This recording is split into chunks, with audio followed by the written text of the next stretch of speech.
All right. What is going on, everyone? Happy Monday. Hope everyone had an amazing weekend. Really excited for the talk today. I've got a friend, someone I've gotten the chance to know, Hanuman Kama, joining me to talk about sales in 2022. And, him and I were talking about this last week. And I think a lot of teams right now are struggling to adjust their mindset and process to the rapid changes that have happened in the last, I don't know, last bit here, right? At least the last like 5 to 10 years.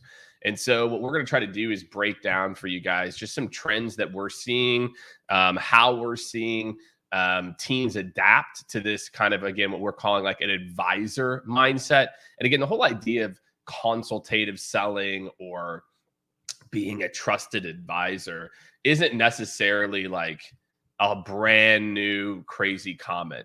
So I don't think there's going to be, I think a lot of the things we're going to talk about for people today is going to be eye-opening from a crap, we're not doing that standpoint. For the rest of people, I think it's going to be, God, we got to get better at that. And so really excited. We're going to probably talk for about 30 minutes, maybe 30, 45 or so. I will be taking a look at LinkedIn. So drop your comments there as well. I'll be trying to monitor for questions. And it's really going to be a conversation. So please jump in, be a part of the conversation as we get into it. So I'm going to bring them live now. All right, there we are, sir. Can you hear me? Yeah. Hey. Hi, Jay. Good morning. Hey, good morning. So for those of you who don't know Hanuman, do you want to maybe give like a quick high level on yourself and what you're up to? Yep. So, hi everyone. This is Hanuman. I'm one of the co-founders and the CEO at Paradigm. We are a sales enablement and learning technology company, and our Sharp Sell, which is our sales enablement platform, kind of powers around 250,000 distributed sales folks, predominantly in industries like insurance, banking, mutual funds, pharma, auto, and so on and so on. Yeah, and a lot of that is, again, enabling teams to, be more effective, show up the right way for customers, is a big part of it. And so we're going to jump into, I think, a couple different topics here. And I think this will be good because, a lot of times I focus on purely, I'll call it like B2B sellers. But there's probably more sellers are B2C of some type or B2B2C. And so what I want to do is maybe just talk a little bit about, what great sales enablement looks like for those folks, meaning whenever you're talking to these big field organizations, like in some of the, again, you mentioned some of these in pharmacy, maybe selling also to doctors or, call it like B2C, B to like, SMB. What do you think are some of the most important details around great sales enablement? When a company is trying to set their team up for success, what do you think goes into doing that in kind of a best in class way?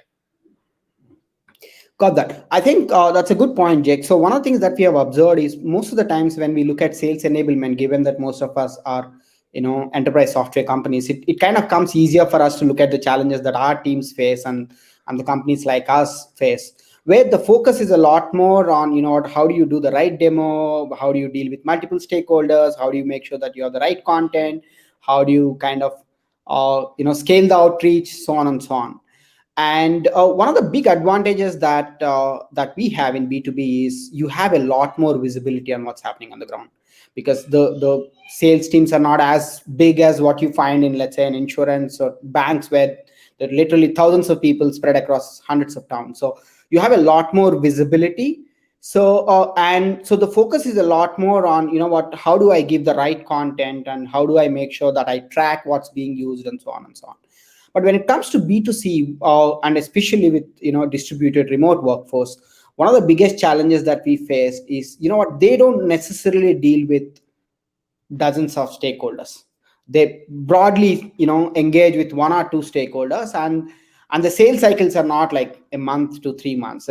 They just get that one or two opportunities, and it's just about how do I make the right impression in that one meeting that I get, right? So it's about, and they also have another challenge where the number of products that they deal with are pretty high. So it's not like you have a couple of products to deal with, you broadly have a couple of dozen.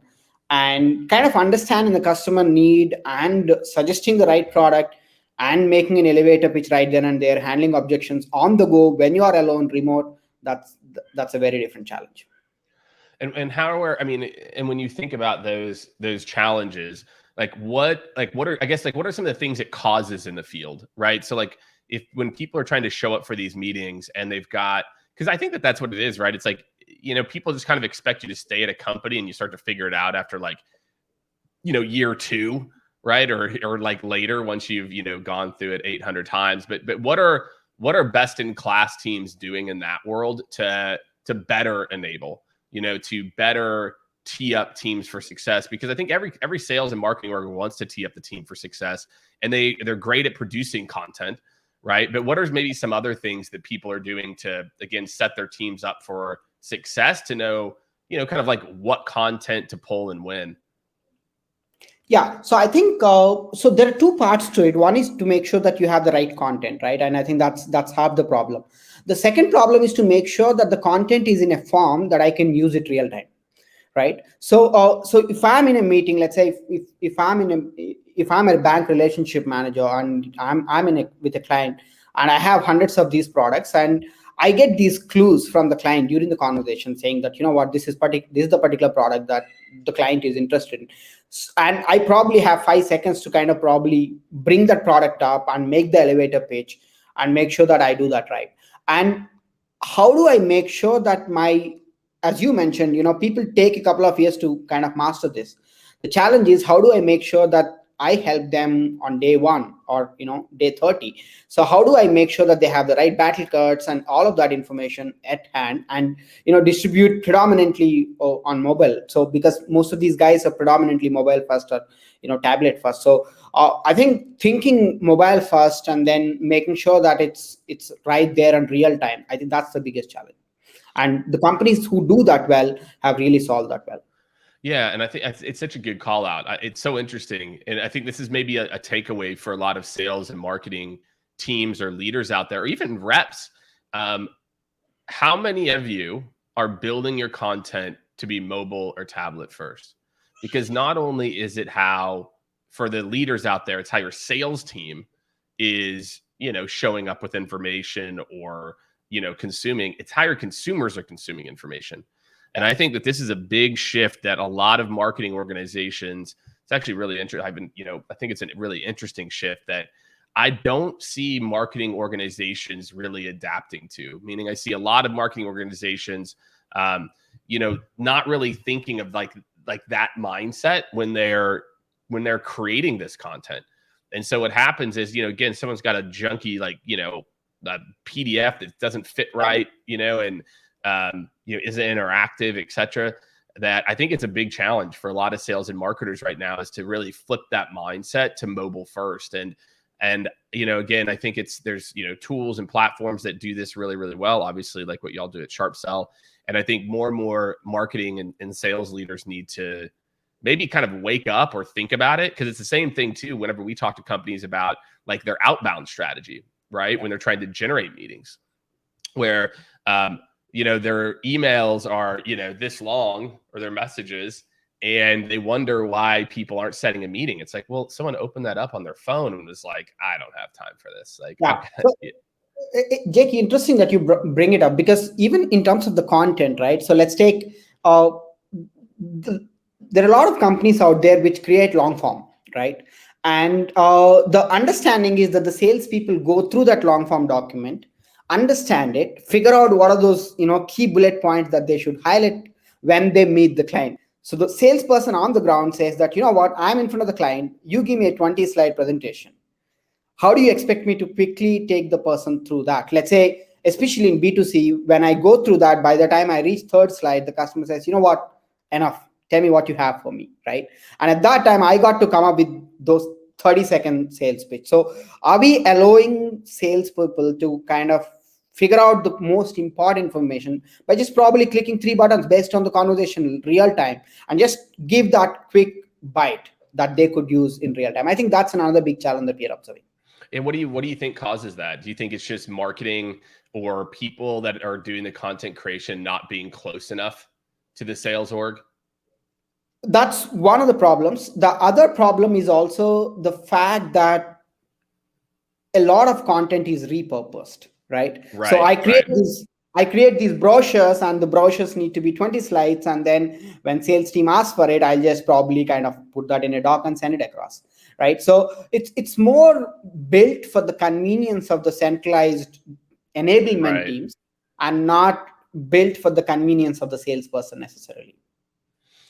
That's a good, yeah. I mean, I think that that's a really good point, right? Because it's like, I think in marketing, right? It's like there's only so many hours in the day and there's so many projects, right? Yeah, And I think sometimes sales enablement functions can sometimes behave like project completers versus business outcome movers. yeah, And we obviously in our work in consulting, we work with tons of amazing sales enablement team, lots of really good ones. And I think that that's really what separates them, is that they're not just focused on, hey, did we get this piece of content completed? It's what's happening to this in the field. And I think a lot of this is this mindset. And I talk to companies about this all the time, that completing the project or the content or the family of content is step zero. And yeah, instead, we tend to look at that as like the finish line. The reality is that initial deployment is the very beginning. And so it goes back to, if you follow my content, I talk a lot about always optimizing. And yeah. that's just how slow of a mindset we have right now. And what do you feel like? So we're talking a lot about kind of how enablement leaders or teams can be more effective, or reps I think can take some of this mindset too. But what makes a rep an expert in interaction? So part of this talk, right, is about becoming an advisor. And so what we're talking about now is getting the right content, right format, right time, ease of use. All of those things are ridiculously important. Yeah. But what makes an expert rep? So let's assume I get this right. I've started to get the content in the way that I need it. What do you feel like your top reps, and again, over these thousands and thousands of reps that use your platform, like what do top reps get? What do they get that other reps don't, and what makes them an expert in their customer interactions? I think the ability to find the nuances in the conversation, and when I'm having this conversation with the client, what are those three needs that I can quickly pick up, because I have that 5 minutes where I got to kind of quickly probe and get those details, and then be able to suggest the right product out of the dozens of the product that I have. Or a lot of times what happens is, let's say if you take a medical rep who's meeting a doctor, a lot of times you got to give it that the doctor is an expert at that than the rep, a lot of times, right? So and they ask a question, and the rep is expected to give an answer immediately, right? And one of the nightmares, and one of the things that reps are worried about, is to say that, what, I don't have that information with me, let me get back to you, right? So if I say that a couple of times in a sales conversation, then I'm not an expert, right? So Mm-hmm. if I come in and the expectation is that I have the right answers for almost every question that gets asked, so to an extent, I think it's interesting. So one of the things that the top reps tell us is that, what, every time you go for a meeting, a lot of times this is like writing an exam, right? It's just that you don't know what the syllabus is, right? The syllabus just comes into you during the conversation, and you are expected to give it a crack and then kill it. So how well do you do it defines how good you are. I think that's really what separates the great reps, so their ability to kind of handle questions that come up live. Yeah, and I think that kind of goes full circle here, is like that ability. And it's interesting. It's because in longer sales cycles, right? And I think, like, just for people listening, in longer sales cycles, where people kind of expect a third, fourth, fifth meeting, you can sometimes get away with it a little bit, right? Yeah, Like you can, because it's like you don't have, but to your point though, if it happens too often, right? If it happens even in a big B2B sale, if it happens too often, where every meeting, oh yeah, it's a good point. That's a real issue. And we're seeing more and more of organizations utilizing different ways. Like there's a Canadian company in the restaurant tech space that's doing kind of like getting like training materials out to servers, right, and waiters, to make sure that they can stay up to date on products and things like that. So we're seeing more and more companies trying to accelerate that knowledge, for more transactional and enterprise sales. And It's a space that we've seen, really explode over the last, 5 years. And so we've talked a little bit about the differences between B2C and B2B. So what do you, as we kind of think about this coming together? So what makes a great rep or a great rep to be an advisor is to be able to have the right content, or the right content. It's having answers, right? Let's just say, whatever. I think that's a good point. Yeah. I think in B2B, we use the word content a lot, and it's about distribution of content. But I think in B2C, it's about having the right answers. Yeah, I think it translates to B2B, right? It's the same principle that, if you're trying to solve an outcome, not just, well, here's a one pager that can explain. It's like, okay, I'm not going to read that, right? And I think that's important, right? Nobody is reading your 8-page PDF. Okay, it's not happening. All right, the customer's not reading it. Chances are the rep's not reading it, right? And so this goes back to the kind of concept we talked about before about the types of content that we produce, et cetera. And so how is this compounded? Again, when you think about these trends, when the sales force is completely remote, right? And these could be reps that have been traditionally in the field 100%. And these are reps that, again, have just been used to being there and maybe even being able to, be likable and, skate a little bit on that if they don't have the answers. Yeah, I think that's the real struggle, right? So there are two parts to it. A lot of these folks really, they think that, you talk to some of the top reps, there are a lot of them who say that, product comes secondary. Me being able to answer the questions comes secondary. It's about, building that relationship, being likable, as you put it. It's about the relationship. That's what they believe in. And the face-to-face conversation that they used to have really pumped them up. And that was one of their biggest sources of energy as well. Now they don't have it. And they're not used to kind of having these conversations remotely. So the need for them to really have what it takes to kind of get the convincing from the client and then get that commitment, even without, using those relationship skills that they probably survived most on, is the most important piece. And also, though, there is also another expectation that we are seeing.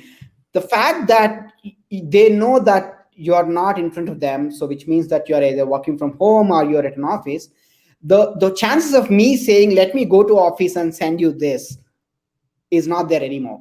So the response times after conversations are now expected to be in minutes and not in days. That's a massive difference that we see.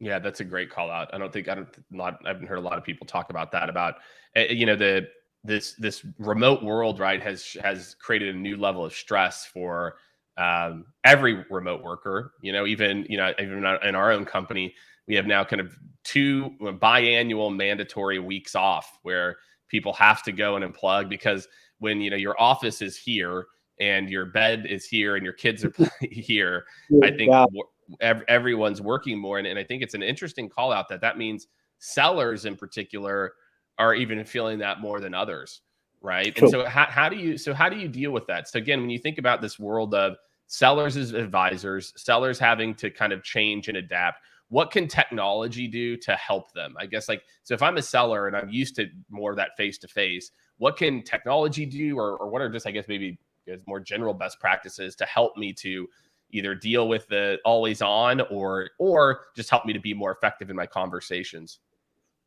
I think we kind of look at it in 3 steps. So the first one is to make sure that the amount of time that I need to put in to kind of put something together when a client asks should be almost zero. In that, what that means is you should enable me as a sales enablement team to kind of create content that's dynamic and personalized in real time.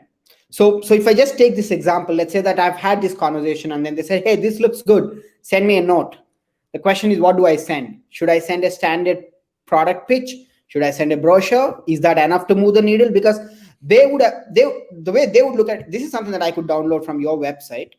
You spoke to me for 45 minutes. So what's the outcome of that? So What are you sending something based on the conversation? So don't send me something that's generic. Send me something based on our conversation. That's an expectation. And now how do I put this together? It kind of, if I have to put this together, it probably takes a couple of hours for me, and then I don't have that time, and I'm already stressed out as you put it together. So I think it's about saving a lot of time for them and making sure that they can still respond at great speed without really struggling to kind of put that together. Yeah, it'd be interesting. I don't think I've ever seen any data around likelihood to close based on follow-up time. But my guess is there's probably some correlation, even if it's light, of the reps that stay on top. I've seen a lot of data around responding to emails to set up meetings, and I know that there's a positive correlation there, but I think it's such a good call out. And you're right, like that's what stops reps from responding on time, is just time. And God, I've got this one, I got to get back to these 7 or 8 people, etc., and they're expecting me and to respond in a fast manner. So I guess really the only answer is to be able to do a high level of personalization in a somewhat, not automated, it's the wrong word, but a somewhat like standardized, environment. And so if we kind of maybe take it full circle and go back and talk about enablement, then these best in class enablement teams. So I'm a rep, I'm living in this environment, I'm trying to do the best I can. I've got a lot of different things to remember. I'm trying to adapt. Is there types of content that you feel like customers ask for more often than not? I think for anybody who's kind of listening right now, it's like, Hanuman, is there any content types that you feel are like most mission critical? And I know we didn't kind of talk about this ahead of time. Might be like, not sure, but I'm just curious if there are any that are that you think are most helpful for reps today. I think there are 3 kinds of information, right? One is anything and everything around objection handling, right? So what are these objections that I keep getting on the ground? And it's interesting, probably we could cover it a minute later, about how do I curate the objections that kind of come across geographies and put together a playbook that and then give the content in real time to the people. I think a lot of content around objection handling is becoming extremely critical. The other one, I think it's especially if you are working in an industry where you have multiple products and the products update continuously, right?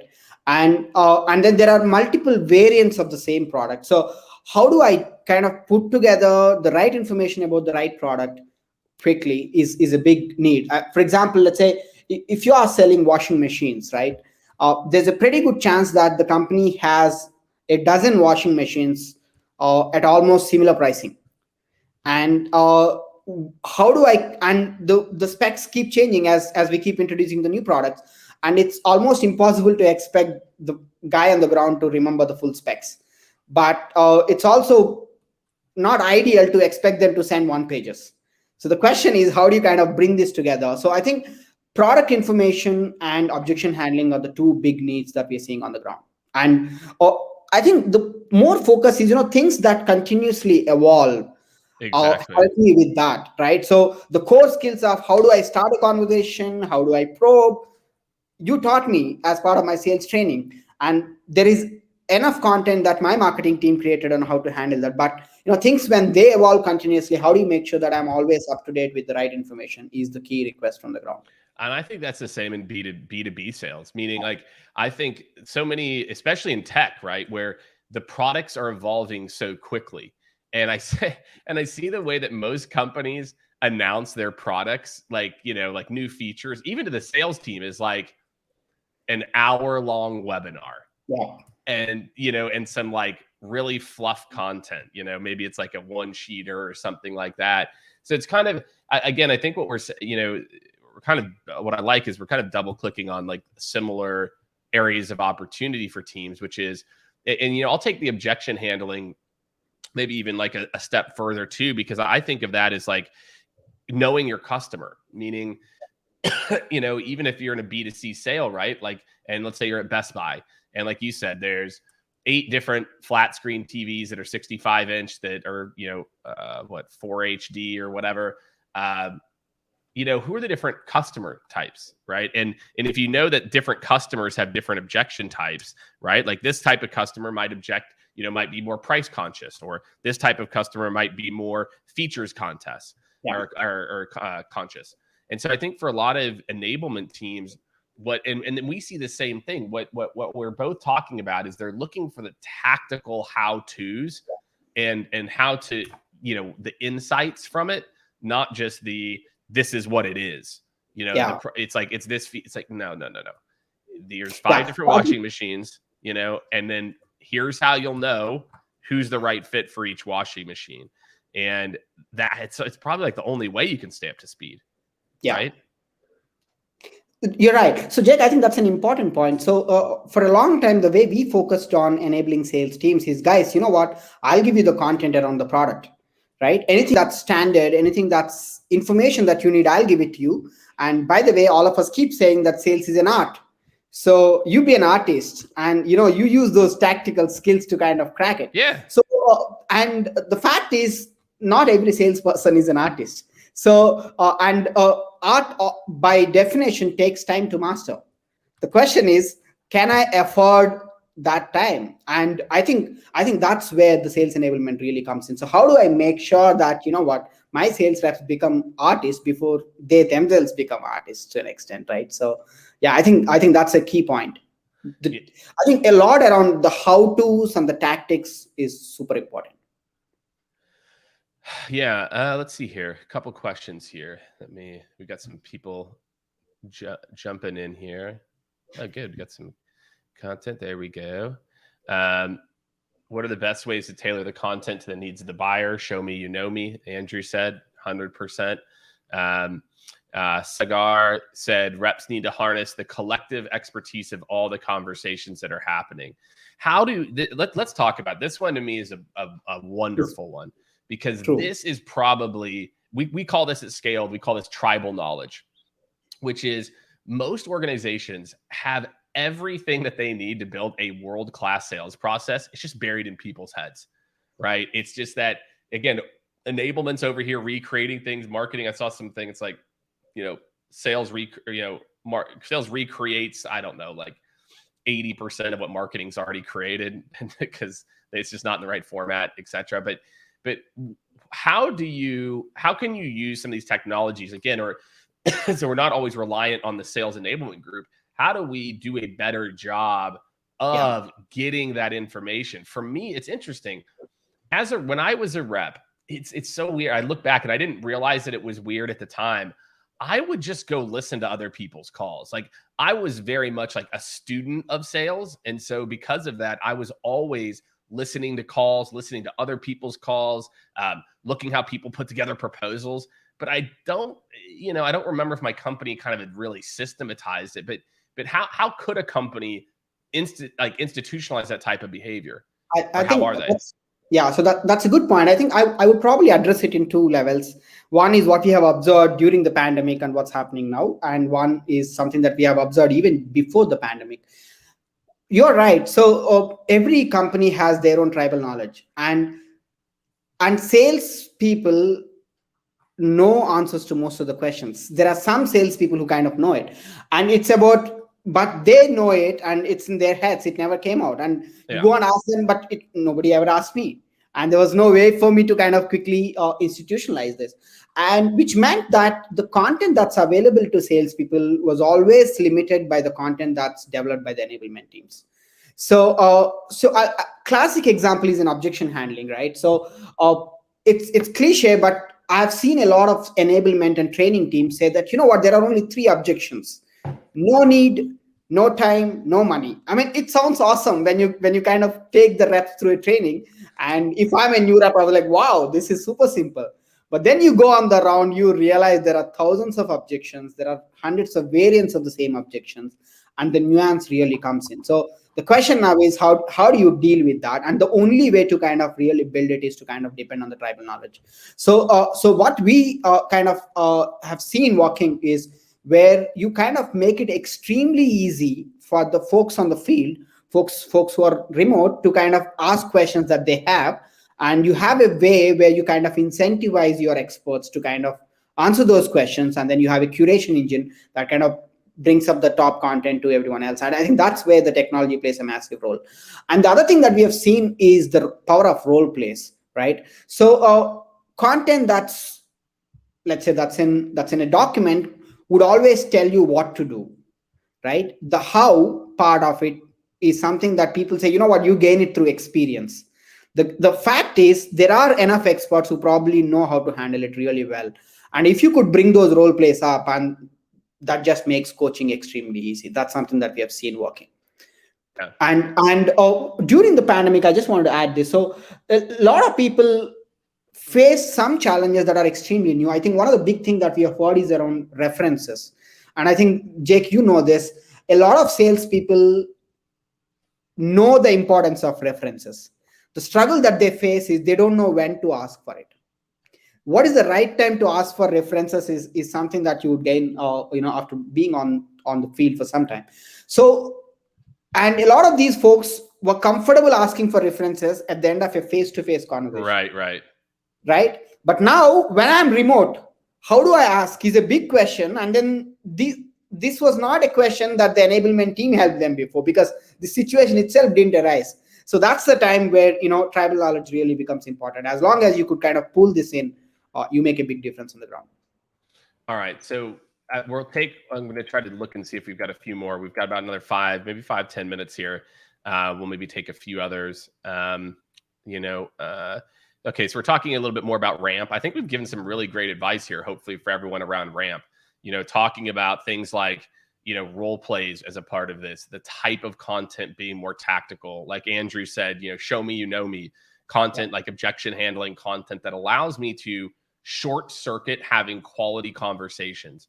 And really, when you talk about 2022, the concept of an advisor, and maybe that's where we can kind of go, kind of wrap up on over the next few minutes here. It's, what do you feel, this concept of an advisor, right? And sales being advisor, what does that mean to you? When you think about kind of pulling together all these things that we've talked about, what is the concept of being really a world-class advisor? What does that mean to you? What that means to me is, once I have this conversation with the client, and in this particular domain, when the client gets has a question sometime later, I should be the first person that they think of, right? So if I'm one of those medical reps selling to the doctors, when doctor next time wants to know a little more about a particular molecule, I should be the person they would pick the phone and call. If I'm selling an insurance product, when the customer has any question on insurance, I should be the first person they call. I think that's how I define becoming an expert, where, my relationship with the customer goes beyond being a seller. I don't want to look like a seller. I want to be somebody who my customer trusts and, picks the phone when they need help. Yeah, I think that's a solid definition. And I'll tell you one thing we haven't talked about yet, but I think is a really important part of this, especially in 2022, is you can be slightly biased, but I'll just say unbiased understanding of your competition. And right now, God, it's kind of crazy. Again, it's a little crazy to me that, teams right now are not really being trained on it. It's like, it's almost, I see it in B2B especially. It's like, our platform's better. Yeah, theirs sucks. Like we're better. There's a company, and I won't say what company it is, but we work quite a bit with them. And if a client has their competitor, we'll work with their competitor. And their competitor did release this feature that we tried to bring one of our new clients in and put them on our bigger partner. And they're like, no, we actually really like this feature. And so I've talked now to probably 5 to 10 enterprise leaders and reps here. Not a single one of them knew about it. Yeah. And it's a feature they launched like 5 months ago. And we had 2 clients that chose not to go with our bigger partner and go to this smaller or not, other partner because they had this feature. And I'm just baffled about, how can you effectively position in 2022 if you don't know what the competition is doing? It's really baffling me. How do you see competition or competitive intel? How do companies do a better job of that? I think that's another important point. So the competitive intelligence again, right? So when I'm on the ground, when a customer asks a question about my competition, if I don't explain how we are different, or how in this particular use case my product is better, and if I kind of go in saying that, they suck and we are better, that's not going to fly. I think the competitive intelligence, the good thing now is there's a lot of technology that we can that's out there to kind of automate a lot of this, competitive intelligence gathering. And the other thing is about how do I use this competitive intelligence that I gathered as part of my sales process, right? So there are two ways of looking at it. Is one is kind of answering the questions when a client poses it to me. Yeah. When client poses a question on the competition, I should be able to answer. The other one is as I kind of suggest a product and I start explaining the benefits. If I could kind of bring that thing about the competition, and if I could quickly explain how for this particular use case, my product is better than competitive products, you kind of solved it. Because the fact is, most of the times when you speak to your customer, they do know about your competition to an extent. They would have heard about it. Or while you're talking, especially today, like I think you have to assume they're having a conversation with your competition. Yeah, that's what we tell teams. Yeah, so there's a pretty good chance that they have done the research before they come to the call, or they're doing the right research while you are there. So and it's important that you kind of have that information in place, and how well can you integrate your competitive intelligence into your sales enablement, and your sales process becomes extremely critical. That's right. And again, and it's doing it in a way, like you said, let's go back to that advisor mindset. Hey, this is a couple things they do that is actually really strong. And then here's what we do. And now hopefully there's ways to position that in the way that competitively positions you. And I think the interesting point is this is something that has to be thought through, because you can't always depend on the rep to kind of present it the right way. So, and again, that's where the tactical nuance comes in. So as long as you could kind of quickly create the persona and then say that for this particular persona, this is how you're better than the competition, makes a massive difference. Yeah, because the buyer has already done the homework, right? And I think like that's kind of what I realized. So like the buyer's already done the homework. So like if you aren't paying attention, I'm just kind of typing some notes here. I'm like, this is a good topic. If you're not paying attention to it, imagine you're sitting here talking about how great you are, blah blah blah. We do this, we can help here. You ask all the right questions. But the buyer says, hey, this thing is really important to me, and you don't know how good your competition is at it. You probably don't even know how good you are at it, and so you lose a deal. And you're like, well, I didn't like I didn't know how important. Well, look, it is kind of is what it is. So I think these are all great points. I think that people will be able to take home and start to really really, I think hopefully there's a lot in here from this conversation today that people can look back and go, okay, objection handling. How well are we really implementing that and thinking about it on a persona basis? Some of this competition stuff we're talking about now, formatting, right? How are we getting the information to people? And then how then are they able to get it to customers or other businesses? Any closing thoughts? Those are kind of my big three takeaways, is just thinking about the objection handling and, kind of centered around buyers and how we get that more tactical and in their hands faster. The concept of making sure that they have the competitive intel that they need to compete in a real fair way. And then the formatting one, I think, is like a really boring yet interesting one because it moves the needle.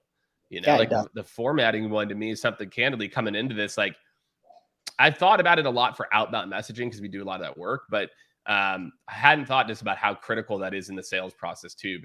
But what about you? What are some final thoughts? So I think so there are a couple of other points that I would probably would like to stress on, Jake. So the first one is around adoption, right?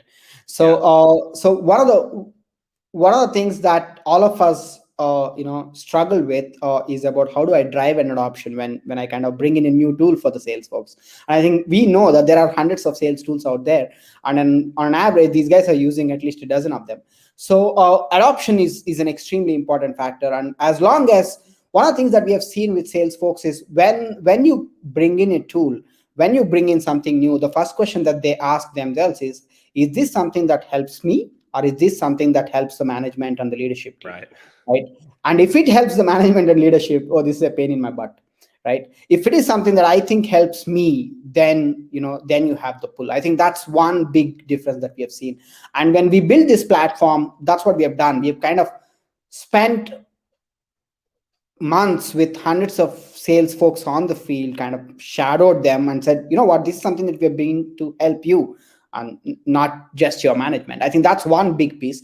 The other piece is about when you are driving these initiatives, you got to make sure that you're not always centralizing it. It's very easy to say that, you know what, you have an enablement team, you have a training team, and it's their job to drive it. But what we have seen is sales runs on MIS, right? So sales runs on the information that everybody in the hierarchy has.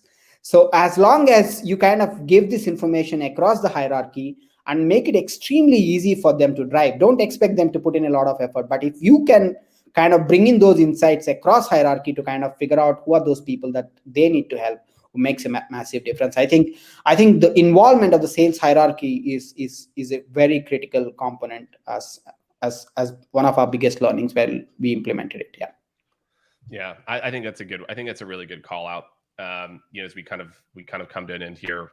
Again, I think a lot of the topics we've talked about here, one, for reps, if you're on the front lines, just think about the content you have, and maybe you can't get enablement support as much as you'd like, but how can you start, right? Can you start to take some of these and create your own content, or go search out, because chances are there actually probably is content that already exists, and search it out. And two, if you're in the enablement function, I think we've got to step our game up. The job is no longer sitting behind a desk with not on Zooms, not listening to customers, and just guessing what we need, but instead, getting in the trenches, really understanding, like you said, shadowing the team, etc. So I think there's a ton of great takeaways here for everybody.